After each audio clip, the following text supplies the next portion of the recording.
علیکم۔ آج کا ہمارا ٹاپک ہے شہید، جس کے مصنف ہے مرزا ادیب۔ یہ ایک ڈرامہ ہے جس کے اندر انہوں نے کچھ کردار بتائے ہیں اور اس کی پوری منظر کشی کری ہے۔ منظر کشی کہتے ہیں مطلب اس کے ایک ایک لمحات کو بتایا گیا ہے، ٹھیک ہے۔ اس کے اندر جو ہے وہ وقت بتایا گیا ہے جب پاکستان اور انڈیا کی 1965 میں جنگ کے بعد جو کوئی حالات پیدا ہوئے تھے کسی ایک گھر کی، یہ کہانی ہے۔ اچھا، یہ تاریخ ہے، زمانہ ہے 6 سپٹمبر 1966 کا۔ مقام مطلب جو شہر ہے وہ ہے قصور کی ایک نواحی بستی ہے یہ، ٹھیک ہے۔ جائے وقوع مطلب جو جہاں پہ یہ موجود ہے وہ جگہ ہے، ایک 2 منزلہ مکان ہے، اس کا نچلا کمرہ مطلب نیچے کا کمرہ ہے۔ وقت ہو رہا ہے شام، اور اس میں جو کردار ہیں وہ ہے رضیہ، جو کہ 11-12 سال کی ایک لڑکی ہے، ماں ہے، باپ ہے اس میں، شاداں کون ہے، پڑوسن ہے، اور ایک اس میں سایہ ہے، ٹھیک ہے۔ یہ ان کے کردار ہیں۔ اب اس کی جو ہے سٹوری یہاں سے شروع ہو رہی ہے۔ منظر کمرے میں کیا ہے؟ کمرے کو دیکھ کر یہ تاثر ہوتا ہے کہ ستمبر 1965 کی بھارتی بمباری سے یہ مکان کافی حد تک متاثر ہو چکا ہے۔ مطلب جب 1965 میں بھارت کی بمباری ہوئی تھی، گولہ باری ہوئی تھی، اس میں یہ مکان اچھا خاصا جو ہے وہ خراب ہو چکا ہے، اس پہ اثر ہوا ہے اس کا۔ اور اب گھر والے بھی اس کی آرائش اور رکھ رکھاؤ کی طرف توجہ نہیں دیتے۔ آرائش کہتے ہیں سجاوٹ کو، کہ اب گھر والے بھی اس کی سجاوٹ نہیں کر رہے ہیں۔ کمرے میں مختصر سا سامان ہے، مطلب تھوڑا سا کمرے میں سامان ہے، وہ بھی کسی ترتیب سے نہیں رکھا گیا، بے ترتیب رکھا ہوا ہے سارا سامان، کوئی ترتیب نہیں دی گئی۔ ایک میز پر 2 گلدان پھولوں سے یکسر خالی پڑے ہیں۔ 2 پھول مطلب فلاور واس بالکل یکسر مطلب بالکل خالی پڑے ہیں، پھول نہیں ہیں ان میں۔ چائے کی ٹرے میں 2-3 خالی پیالیاں اور ایک پلیٹ پڑی ہے۔ دیوار پر جاوید کی 1 فٹ سے کچھ کم چوڑی تصویر کے رنگین فریم پر ایک سنہری ہار پڑا ہے۔ یہ وہاں کا کمرے کا کیا ہو رہا ہے، منظر کشی ہو رہی ہے کہ کمرے میں یہ صورتحال ہے۔ رضیہ مطلب جو لڑکی رضیہ ہے، میز کے پاس ایک کرسی پر اس انداز سے بیٹھی ہے کہ اس کا منہ میز کے سرے پر جھکا ہوا ہے۔ مطلب رضیہ جو ہے وہ کرسی پہ اس طرح سے بیٹھی ہے کہ جو اس کا میز کا ٹیبل کا جو کنارہ ہوتا ہے اس طرف اس کا سر جھکا ہوا ہے۔ بازو سے اس نے اپنے سر اور چہرے کو ہلکے میں لے رکھا ہے۔ اس کا جسم مسلسل کانپ رہا ہے، مطلب جیسے ہم جس کو کہتے ہیں کہ سٹ ڈاؤن ہونا، تو اس طرح سر ٹکا کے وہ میز کے ساتھ بیٹھی ہے، ٹیبل کے ساتھ۔ اس کا جسم مسلسل کانپ رہا ہے، مطلب مسلسل جو ہے وہ کانپ رہی ہے، معلوم ہوتا ہے سسکیاں بھر رہی ہے، مطلب معلوم ایسا لگتا ہے جیسے رو رہی ہے۔ صحن سے ماں کمرے میں داخل ہوتی ہے، اس کی امی صحن سے جو ہے وہ کمرے میں آتی ہے۔ 40 کے لگ بھگ عمر اس کی، جو والدہ کی ایج ہے وہ تقریباً 40 سال کی ہوں گی۔ اداس چہرہ، غمناک آنکھیں مطلب غمزدہ آنکھیں۔ وہ بیٹی پر آنکھیں جمائے آگے بڑھتی ہے، مطلب اپنی بیٹی کو دیکھتے ہوئے اندر کمرے میں داخل ہوتی ہے۔ اس کے پاس آ کر جھک کر آہستہ سے اس کے سر پر ہاتھ رکھ دیتی ہے۔ رضیہ کی کپکپاہٹ اور بڑھ جاتی ہے، مطلب جیسے ایک بچی ہے، جیسے وہ بہت دکھ میں رو رہی ہے، اور اس کے دکھ پہ جب اس کی والدہ آ کے اس کو اوپر ہاتھ رکھتی ہے، اس کے پاس آ کر کھڑی ہوتی ہے، سر پر ہاتھ رکھتی ہے، تو بچی جو ہے وہ کپکپاہٹ اس کی اور بڑھ جاتی ہے، اس کو تھوڑا اور رونا آتا ہے۔ ماں اب جو ہے سٹوری اس میں زیادہ تر مکالمہ ہے۔ مکالمہ کہتے ہیں جیسے 2 افراد کے آپس میں بات کرنے کو، جیسے کنورزیشن ہے۔ ماں، یہ ماں کہہ رہی ہے، ماں رضیہ نہ بیٹی نہ رو مت۔ ماں کہہ رہی ہے کہ بیٹی مت رو۔ رضیہ امی امی، مطلب روتے ہوئے اس سے بولا نہیں جا رہا، اس لیے الف کے ساتھ 2 دفعہ میم لگا کے اور چھوٹی یہ الگ الگ لکھا گیا ہے۔ ماں اٹھ بیٹھو بیٹی میری رانی اٹھو۔ اس کے دائیں بازوؤں پر ہاتھ رکھ دیتی ہے۔ اٹھ بیٹھو رضیہ اٹھنے لگتی ہے، بدستور سسکیاں بھر رہی ہے، مطلب بچی جو ہے وہ مسلسل روئی جا رہی ہے اور اٹھنے لگتی ہے۔ آنکھیں سوج رہی ہیں، مطلب وہ اتنا روئی کہ اس کی آنکھوں میں سوجن آ گئی۔ اٹھ کر نظریں جھکائے کھڑی ہو جاتی ہے، اور نظر جھکا کر کھڑی ہو جاتی ہے۔ ماں شفقت سے شفقت کہتے ہیں محبت سے اس کے سر پر ہاتھ پھیرتی ہے۔ رضیہ لمحے بھر کے لیے ماں کو دیکھتی ہے، پھر اپنا چہرہ دونوں ہاتھوں سے ڈھانپ کر روتی ہوئی اس میں ماں سے لپٹ جاتی ہے۔ جب وہ بچی اٹھتی ہے، اپنی ماں کی طرف دیکھتی ہے اور پھر اپنے چہرے پہ دونوں ہاتھ رکھ کے پھر سے رونا شروع کر دیتی ہے اور اپنی والدہ سے لپٹ جاتی ہے۔ ماں: بیٹی بس اب چپ ہو جا۔ رضیہ باہر جانے لگتی ہے۔ ماں غمگین نگاہوں سے اسے دیکھتی رہتی ہے۔ اتنے میں باپ صحن کے دروازے سے اندر آتا ہے، جو بچی کا والد ہوتے ہیں وہ اندر آتے ہیں۔ ادھیڑ عمر کا آدمی، مطلب اچھے خاصا بڑی عمر کا آدمی، آنکھوں پر اینک کہتے ہیں چشمے کو، ہاتھ میں چھڑی، کرتے پاجامے اور واسکٹ میں ملبوس، مطلب انہوں نے کرتا پاجامہ اور ویسٹ کوٹ پہنا جاتا ہے وہ پہنا ہوا تھا۔ چہرہ افسردہ، مطلب اداس چہرہ، مگر افسردگی پر قابو پائے ہوئے، مطلب انہوں نے اپنی اداسی پر قابو پایا ہوا ہے۔ باپ کہہ رہا ہے فاطمہ کون ہے؟ اس بچی کی ماں۔ وہ اپنی وائف کو آواز دے رہا ہے۔ ماں ٹرے وہیں رکھ دیتی ہے، شوہر کی طرف دیکھتی ہے۔ اچھا، یہ جو بریکٹ میں جتنے بھی لفظ لکھے ہوئے ہیں نا، یہ اس وقت کے لمحات بتائے گئے ہیں منظر کشی کے لیے۔ آپ کہاں چلے گئے تھے؟ وہ اپنے ہسبینڈ سے پوچھتی ہے کہ آپ کہاں چلے گئے تھے؟ باپ: کہیں نہیں، یہیں تھا۔ رضیہ کہاں ہے؟ وہ اپنی وائف سے پوچھتا ہے کہ بیٹی کہاں پر ہے؟ ماں: میں اندر آئی تو میز پر سر رکھے رو رہی تھی۔ باپ: بچی ہے نا، صبر آتے آتے آئے گا۔ ماں: اور آج کے دن تو زخم تازہ ہو گئے ہیں ہم سب کے۔ وہ بولتی ہے کہ آج کے دن جو بھی ہوا تھا ہمیں واپس سے وہ یاد آنے لگی ہے۔ باپ تصویر کی طرف دیکھ کر: یہ ہار کس نے ڈالا؟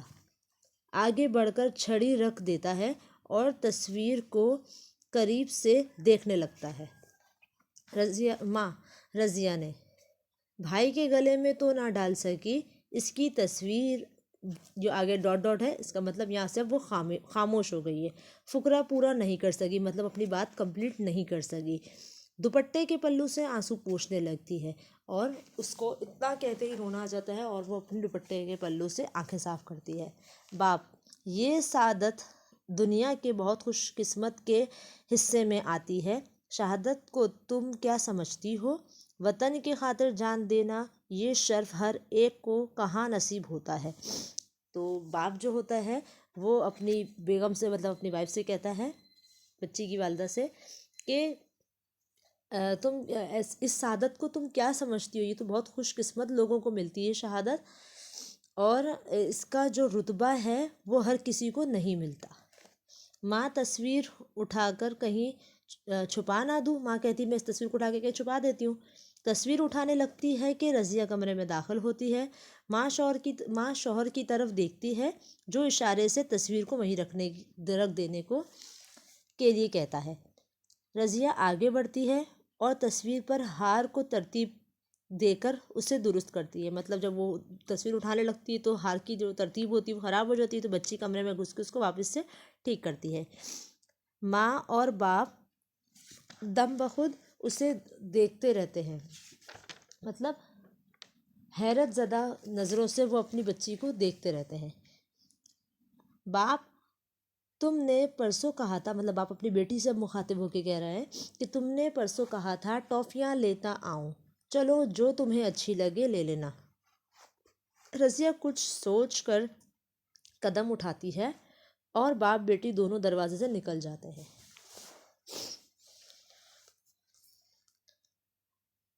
ماں پھر تصویر کو دیکھنے لگتی ہے۔ بے اختیار اس کے منہ سے نکلتا ہے، مطلب نہ چاہتے ہوئے بھی اس کے منہ سے نکلتا ہے، اف میرے اللہ۔ صحن کے دروازے سے شادہ کی آواز آتی ہے۔ شادہ ہیں، وہ ان کی پڑوسن ہے، وہ آواز لگاتی ہوئی اندر آتی ہے، رضیہ رضیہ۔ ماں مڑ کر دیکھتی ہے اور کہتی ہے، آ جاؤ شادہ، میں یہاں ہوں۔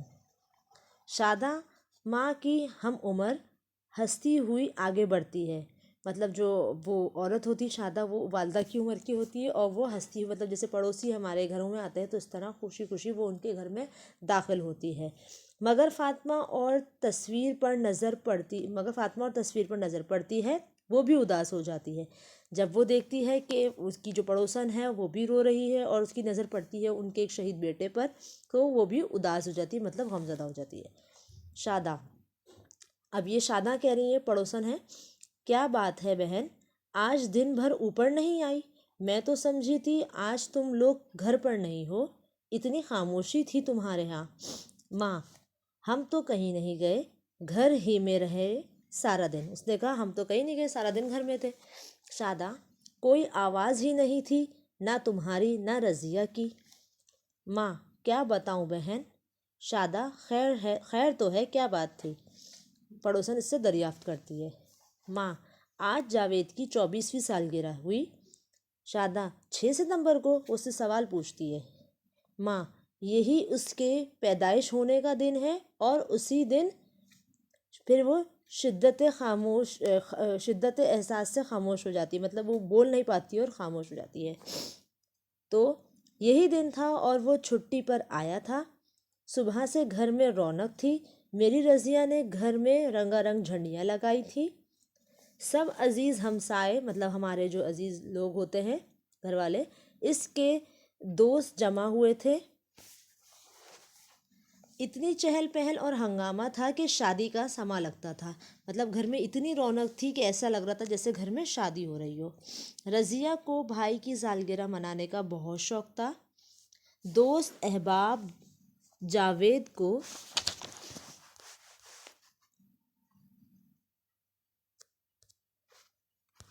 تحفے دے رہے تھے، مطلب سب لوگ جو ہے وہ جاوید کو تحفے دے رہے تھے جس کی سالگرہ تھی بھائی کی۔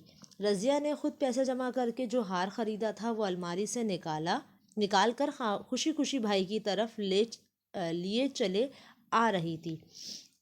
ماں رک گئی، مطلب ماں جو ہے وہ رک گئی۔ دروازے پر دستک ہوئی۔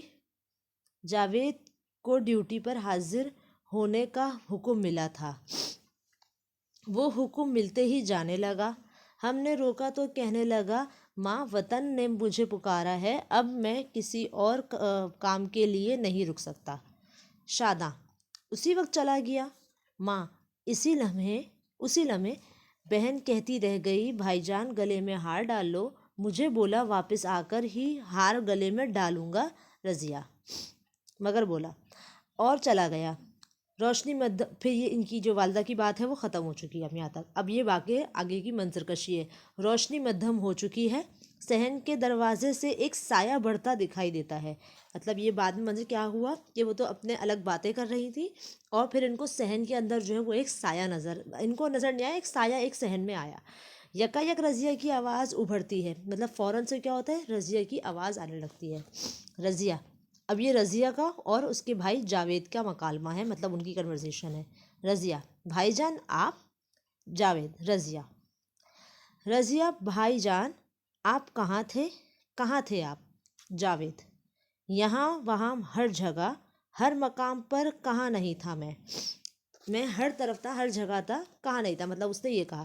رضیہ، آپ تو میدان جنگ سے لوٹے ہی نہیں تھے، ابا جان کہتے ہیں انہوں نے آپ کا لہو بھرا جسم دیکھا تھا، اور بھائی جان، آپ بھائی جان ہیں نا؟ اچھا، لہو کہتے ہیں خون کو۔ وہ کہنے لگی بچی کہ آپ سنا تھا کہ آپ تو میدان سے جب جنگ میدان میں گئے تھے آپ تو واپس ہی نہیں آئے، اور ابو نے خود آپ کا خون سے بھرا ہوا جسم دیکھا تھا، تو آپ بھائی ہیں نا؟ جاوید، تم دیکھ نہیں رہی مجھے؟ رضیہ، ہائے، ہمیں آپ کا کتنا انتظار تھا۔ جاوید، مجھے معلوم تھا میری پیاری بہن میرا انتظار کر رہی ہوگی۔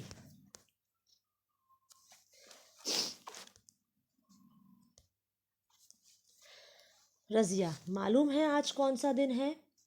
جاوید، 6 ستمبر میری سالگرہ کا دن۔ جاوید، تم دیکھ نہیں رہی مجھے؟ رضیہ، ہائے، ہمیں آپ کا کتنا انتظار تھا۔